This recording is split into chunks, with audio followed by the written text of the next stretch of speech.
sama Pak Rudi Rekson Marpaung, Kasubdit 1 itu, Pak, sebenarnya ini kasusnya mau dibawa kemana Pak, saya bilang. Ya kami dalamin dulu katanya gitu. Dari dulu dalamin terus, sampai sekarang dalamin terus. Sudah berapa lama kasus? Sudah mau 3 tahun. Hampir 3 tahun, belum ada kepastian ya? Penetapan tersangka sudah 2 bulan lebih. Rekomendasi gelar itu. Jadi saya berpikir, gimana gitu loh.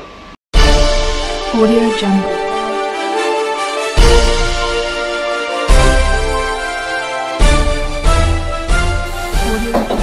Hampir 3 tahun laporan masyarakat di Polda Jambi yang ditangani Diskrimum Subdit 1 mandek di Polda Jambi. Belum ada kejelasan statusnya. Ceritakan Kasidi, ia membuat laporan Oktober 2020 kemarin katanya tentang dugaan tindak pidana memasukkan keterangan palsu ke dalam akta otentik sebagaimana dimaksud dalam pasal 266 KUHP pidana. Saya sudah bolak-balik ke Polda Jambi ini.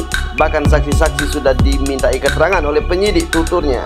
Bahkan saya sudah diberikan surat rekomendasi oleh penyidik untuk penetapan tersangka terlapor yang bernama Eliawati, ujarnya. Tapi sampai sekarang belum ada kejelasan oleh penyidik. Ceritakan Kasidi, Kasubdit 1 AKBP Rudi Rekson Marpaung. Setiap saya tanya mengenai perkembangan perkara ini, selalu menjawab bahwa kasus ini sedang ia dalami. Di tempat terpisah, AKBP Marpaung saat mau dimintai keterangan awak media perihal perkembangan laporan Kasidi enggan memberikan informasi dengan alasan ada rapat katanya. Persoalan tentang laporan Bapak Kasidi di Subdit 1 tentang apa itu ini Mbak? Pak Kasidi Juanda ini kan sudah 3 tahun yang lalu melaporkan persoalan ini. Kami juga dapat informasi dari penyidik bahwa beberapa bulan yang lalu itu sudah ada gelar perkara yang hasilnya adalah merekomendasikan penetapan tersangka. Kita nggak tahu siapa yang bakal ditetapkan sebagai tersangka, tetapi seharusnya apa hasil gelar itu kan kewajiban penyidik untuk memfollow up. Nah, sampai dengan saat ini kita belum pernah menerima SP2HP pasca dilaksanakannya gelar perkara tersebut. Nah, saya pikir waktu 3 tahun untuk menemukan data real terkait persoalan penggelapan ini kan bukan hal yang rumit. Ada barang BPKB yang adalah akta otentik, kemudian digandakan, kita namakan digandakan ya, kita nggak tahu bagaimana proses yang bersangkutan menggandakan itu. Dalam posisi pada saat itu dokumen itu terblokir, berarti kan kita bisa melihat instansi mana saja sih yang berkaitan dalam proses penggandaan itu, gitu kan. Nah, kami berharap sebenarnya teman-teman penyidik bisa lebih profesional.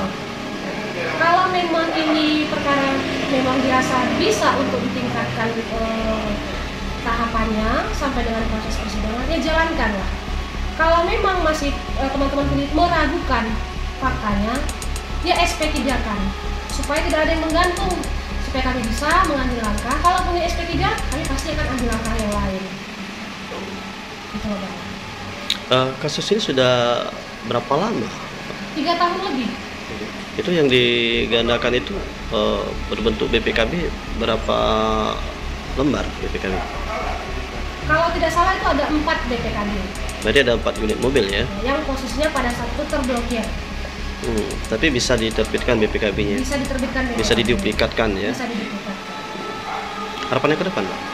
Nah, harapan ke depan teman-teman penyidik, teman-teman kepolisian, kami berharap bisa bertindak lebih profesional. Kalau memang bisa tingkatan, kalau tidak SP3 kan. Saya ini ada masalah laporan saya di Polda Jambi di Subdit 1. Sudah hampir 3 tahun lamanya. Jadi sebenarnya awal ini kasusnya itu saya melaporkan dengan terlapor itu si Eliawati dengan duplikat BPKB. Jadi awal ini waktu itu Pak Kapoldanya itu Pak Muklis, Pak Jirnya itu Pak Yudhas Budi. Jadi sebenarnya ini adalah kasus atensi dari Bapak Kapolda, karena ini adalah duplikat BPKB itu yang didapatin dengan membuat surat palsu untuk mendapatkan BPKB duplikat oleh si Heliawati. Dan hal tersebut waktu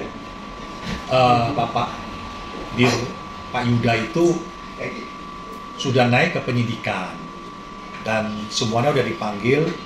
Terus terlapor Heliawati itu udah dipanggil sekali, nggak datang, kedua kali dipanggil juga tidak datang, tapi beliau langsung pindah ke Jakarta, ya, pindah ke Jakarta, dan Pak Kapolda waktu itu juga sudah MTP gitu loh. Jadi waktu itu diganti oleh Kasubditnya namanya Pak Rudi Rekson Marpaung. Saya ketemu sama beliau itu, gimana Pak, kasus saya ini orang udah dipanggil sampai sekarang belum datang-datang. Oke, nanti akan kami jemput lah kalau memang nggak datang. Ternyata datang dia, datang terus sudah berubah lagi, harus ada penambahan pemeriksaan saksi hasil gelar itu. Jadi saya tunggu-tunggu sudah dari penyidik bahwasannya itu hasil gelar perkara kemarin itu rekomendasinya tersangka si Heliawatinya. Sudah direkomendasi tersangka ya? Ya, jadi informasinya dari penyidik begitu. Jadi setelah itu ada tambahan untuk pemeriksaan orang bank. Jadi saya tunggu sampai 2 bulan orang bank baru diperiksa. Saya bilang SP2HP ya? Nah, nggak dikasih juga. Terus saya tanya lagi penetapan tersangka kapan Pak? Juga tidak ada jawaban. Jadi orang bank sudah diperiksa, terus ada lagi memeriksa katanya, mau diperiksa saudaranya terlapor, namanya Yusuf Sudirjo. Jadi saya tanya sama Pak Rudi Rekson Marpaung, Kasubdit 1 itu, Pak, sebenarnya ini kasusnya mau dibawa kemana Pak? Saya bilang, ya kami dalamin dulu katanya gitu. Dari dulu dalamin terus, sampai sekarang dalamin terus. Sudah berapa lama kasus? Sudah mau 3 tahun. Hampir 3 tahun, belum ada kepastian ya? Penetapan tersangka sudah 2 bulan lebih. Rekomendasi gelar itu. Jadi saya berpikir gimana gitu loh. Harapannya ke depan dengan kasus ini apa Pak? Ya saya sih berpikir, ya kan, saya sih bukan mau gimana-gimana, ya kan. Saya maunya kasus ini mau dibawa kemana, tolong dijelaskan itu loh. Iya kan. Masa seorang Kasubdit itu terlapor sudah rekomendasi tersangka, tapi actionnya kayak begini gitu loh. Berarti terlapor itu kuat dong. Atau di SP3 kan gitu ya? Atau di SP3 kan kalau gitu. Gitu loh. Kan kita jelas kalau di SP3 kan itu loh. Kasubnya kan itu Pak Rudi Rekson Marpaung itu jawabannya mendalami. Sampai kapan sih saya menunggu? Katanya ini agak sulit naiknya katanya. Karena